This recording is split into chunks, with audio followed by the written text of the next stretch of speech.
Thank you, Lee. So once again, welcome everyone to the IEU webinar on the approach paper for the independent evaluation of the effectiveness of the GCF's investments in the least developed countries, LDCs. For simplicity, I'll be referring to this evaluation as the LDCs evaluation.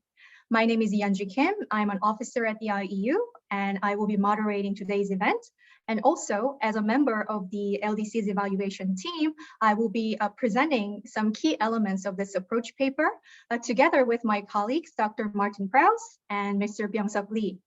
And we are also, I know, joined by the IEU head AI, Mr. Andreas, and I'm sure you will get to hear from him towards the end as well.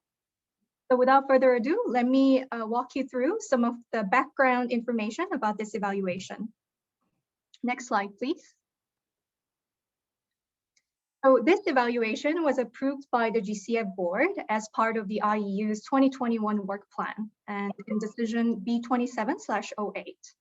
It aims to assess the relevance and effectiveness of the GCF investment in the LDCs. And this is part of the IEU's concerted effort to examine the relevance and effectiveness of the GCF's investments in particularly vulnerable countries as defined by the governing instrument. So this includes the small island developing states, SIDS, and LDCs, and African states as per the governing instrument. And because of this, in 2020, we conducted an evaluation on the SIDS, the GCF's approach and investments in the SIDS. The LDCs evaluation is taking place in parallel with the larger multi-year evaluation, which is the second performance review, SPR, of the GCF. And the SPR is being launched this year. And so the LDCs evaluation will inform the larger SPR process as well. Next slide, please. So what does the governing instrument say about the LDCs or the GCF support for the LDCs? There are two important paragraphs. Paragraph 52 of the GI says, in allocating resources for adaptation, the board will take into account the urgent and immediate needs of developing countries that are particularly vulnerable to the adverse effects of climate change, including the LDCs, the SIDS, and African states, and using a minimum allocation floors for these countries as appropriate.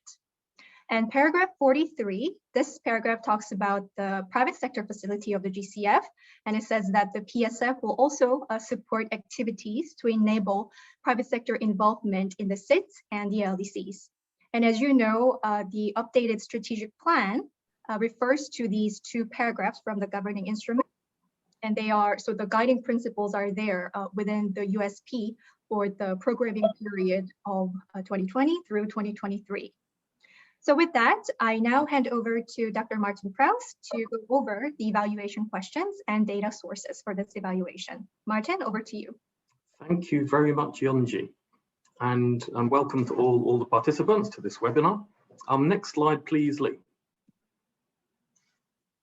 So we have 5 main evaluation questions, and these are based on the IEU's evaluation criteria. So we start with the relevance of the GCF to the needs and urgency of climate action in the LDCs. So as we know, the LDCs are most vulnerable to the effects of climate change, but at the same time, as contributing least to greenhouse gas emissions. So the specific and urgent climate needs of LDCs are focused on food production and security, water management, cities, infrastructure, and the natural environment. So previous IEU evaluations have highlighted how GCF's requirements are not always tailored to existing capacity in LDCs, limiting the degree to which these specific needs are being addressed. So for example, the GCF approach assumes that each LDC country has the ability to provide a functional and stable NDA, and that each LDC has a range of functional accredited entities to work with. But these characteristics or essential characteristics really for urgent and immediate climate action are frequently not available in LDCs, and this limits the extent to which the GCF's current approach can be effective. Our second evaluation question focuses on country ownership. So this is the extent to which and how the GCF ensures that countries own investments and are using country systems. So previous IEU evaluations have highlighted how fast and reliable access to funds could be improved. So areas of concern for LDCs include a lack of consultation regarding the submission of concept notes and funding proposals, that international accredited entities can be perceived by country stakeholders as holding too much power in negotiations with NDAs, and also that international accredited entities can maintain too much control of projects during implementation. In addition, previous IEU evaluations have highlighted that international accredited entities are often seen to have complex requirements and processes, and sometimes prefer to use their own systems as opposed to national systems. Third, we focus on efficiency and effectiveness. So this is the extent to which GCF's business model and processes have been meeting the specific needs and urgency of climate action in the LDCs. So previous evaluations from the IEU have focused on how the RPSP, along with the PPF, have been designed to support capacity building and technical concerns within LDCs, such as the delivery of concept notes and funding proposals. Previous IEU evaluations have also shown how the ability of RPSP to strengthen NDA capacities, create national operating procedures, coordination mechanisms, and improve pipelines and funding proposals could be more effective in LDCs and in other vulnerable countries. In addition, previous IEU evaluations have highlighted how LDCs, along with SIDS, are least likely to solicit RPSP support for funding pipeline development, and that LDCs were least optimistic that RPSP would crowd in private sector investments or contribute to a conducive policy environment.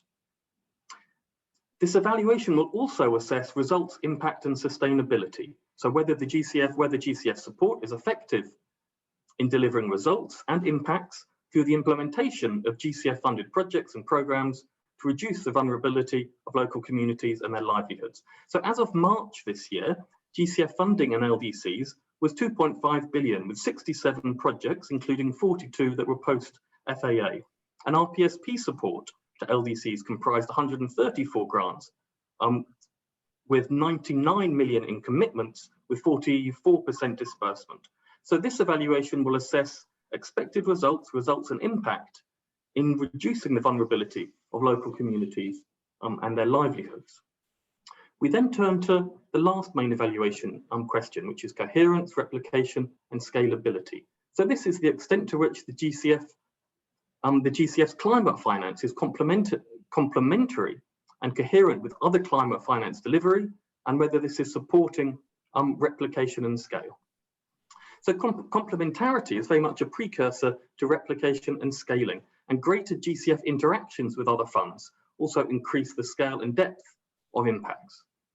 A key finding on previous IEU work on coherence is focused on the extent to which the simplified approval process, the SAP, whether this channel will lead to scaling, and this will also be a focus for this evaluation. Before turning to the next slide, I need to highlight two cross-cutting themes that the evaluation will focus on. Firstly, the theme of innovation and indigenous knowledge in the LDCs. And secondly, the theme of gender. So both of these will receive considerable attention as cross-cutting themes. Next slide, please. So to answer these evaluation questions, we'll rely on a range of internal and external data sources. The internal data sources include, for example, IPMS and Tableau online data, as well as IEU data sets on, for example, readiness and project funding, country ownership, recipient needs, RPSP. We'll also rely on external data sources, and we've got a wide range of these that we will explore, such as German Watch Climate Risk Index, NDC Explorer, the ND Gain indices, as well as others. Next slide, please. And at this stage, I'll hand over to my colleague, Byungsuk Lee, to take you through some aspects of the LDC portfolio. Thank you, Martin. Now we will go over some initial findings regarding the GCF's portfolio. We see here that out of 154 GCF eligible countries, there are 46 LDCs which take up 30%, here in red maroon color, followed by 32% of non-LDC seats or African states in pink, and then the remaining 38% who are neither LDCs, seats, nor African. Here we see the regional distribution of the LDCs in other countries. The largest number of LDCs are found in Africa, followed by Asia Pacific, and then Latin America and the Caribbean. There is only one LDC in Latin America and the Caribbean, which is Haiti. Here we see the composition of the number of readiness grants and funding approved by different country groups. The data cutoff point here is late March this year. We see that the LDCs take up 27% in number of grants on the left and 30% in readiness funding on the right, which are more or less consistent with the percentage of the number of countries in the country groups that we previously saw. Other country groups also more or less show the similar composition to the country number composition. There are 5 multi-country grants, all of which are targeting the Caribbean states. Here, we see the number of readiness grants by program activity, namely one big category of capacity building, strategic frameworks, and pipeline developments, and then adaptation planning and workshops. Most of the grants are in the first category as opposed to adaptation planning, and more than half of the grants in both activities are for LDCs, seats, and African states, marked in red, maroon, and pink, with considerable portion going to the LDCs. Here, we look at the same chart, but with the readiness funding instead. We see that relatively speaking, the smaller number of adaptation planning grants take up a considerable portion of the entire readiness funding. LDCs take up more or less similar amounts in both activities at 28% for the first category and 34% for the second. Now we move on to the GCF's project portfolio. Here we see the composition of the GCF's project funding in nominal amount on the left and a table for the number of projects on the right. Out of the total GCF financing of $8.3 billion, the LDCs take up around 30%. Here we see the GCF project funding according to different project themes. Looking at the LDCs, the GCF is providing more nominal finance to mitigation result areas than adaptation result areas. However, the LDCs take up a greater share within the GCF's adaptation funding than mitigation funding. It is also worthwhile to note that in terms of the number of projects shown in the table, there are more projects going to the LDCs in adaptation than in mitigation. The numbers are 19 mitigation projects versus 30 adaptation projects targeting LDCs. Here we examine how effective the GCF's dollar is in terms of the scale of the core project outcome, namely the number of beneficiaries in adaptation. This is a scatter plot between the adaptation funding as the bottom axis and the number of beneficiaries as the left axis, with trend lines passing through the origin for different country groups. We see that the slope of the line is greatest for the LDCs, indicating that the GCF's projects appear to target more beneficiaries per dollar or more bang for the buck in the LDCs than other country groups. Here we see the same scatter plot, but this time with the CO2 tons targeted in mitigation.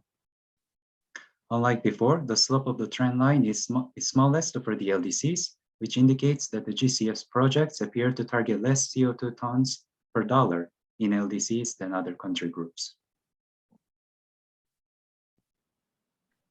So a few key takeaways are as follows. We saw that more nominal project finance is going to the LDCs in mitigation than in adaptation. This brings up the question of our evaluation criteria relevance, where we will look into the GCF's activities and compare them with the climate-related needs of the countries.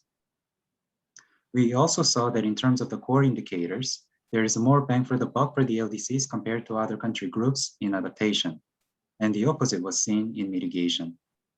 This brings up the question of efficiency and effectiveness of the GCF's interventions, which is again one of our evaluation criteria. That is all for the initial findings, and now I hand it over back to Martin for methods and timeline. Thank you very much, Lee, for that overview. Next slide, please. So in terms of the methods the evaluation will use, we'll start with a desk review. So we review GCF project documentation, as well as a policy review, and also a literature review using academic and also grey literature. The second part of our portfolio of methods is data analysis. So as we highlighted earlier, we'll conduct both quantitative but also qualitative analysis of a variety of internal and external data sets. We also are conducting a wide variety of interviewing a wide variety of GCF stakeholders. So this is both internal and external, including key informant interviews with NDAs, accredited entities, CSOs, PSOs. We will do our customary benchmarking activity to assess how GCF is performing compared to our comparator institutions that have a similar mandate and a similar approach. And we'll also conduct 6 country case studies. So this will allow us to garner an in-depth understanding of the relevance of GCF strategies. Next slide, please. So our country case studies are not representative of the GCF LDC portfolio, but instead they've been selected based on a range of criteria so that we have a balance of geographical coverage, that the countries have a number of case studies with an approved readiness grant, that countries have a GCF project, that a number of the countries have an accredited national direct access entity. 2 of our countries are also LAUTA countries, which is important in terms of assessing impact. And we've also included 1 country, Vanuatu. Vanuatu is a recent graduate from LDC status. And it's important for us to focus on Vanuatu to assess how the GCF should continue to support countries that have graduated out of LDC status. And so we'll use this as a comparison, as there are a number of countries which are in the pipeline to graduate from LDC status, particularly in the Asia Pacific region. There are also a wide number of selection criteria that we've used. So our country case studies are focused on Haiti, Ethiopia, Burundi, Malawi, Cambodia, and Vanuatu. Next slide, please.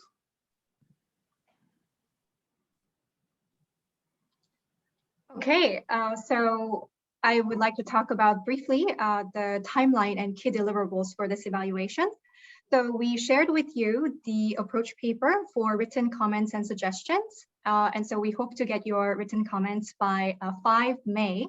And then we hope to reflect your comments and finalize the approach paper by May 10th. And by mid-August, we hope to conclude all the 6 country case studies, and also the in-depth data analysis will be done by then. And by mid-October, we hope to have a full evaluation report, a 0 draft. And then by November 15th, we want to have the final evaluation report that includes the findings, conclusions, and recommendations. And by mid-December, we have to have a suite of shorter communications and outreach products to better socialize the findings and recommendations from the evaluation. And this evaluation will be completed and submitted in time for B31, which will be the first board meeting to take place in 2022. So with that, we would like to conclude our presentation here.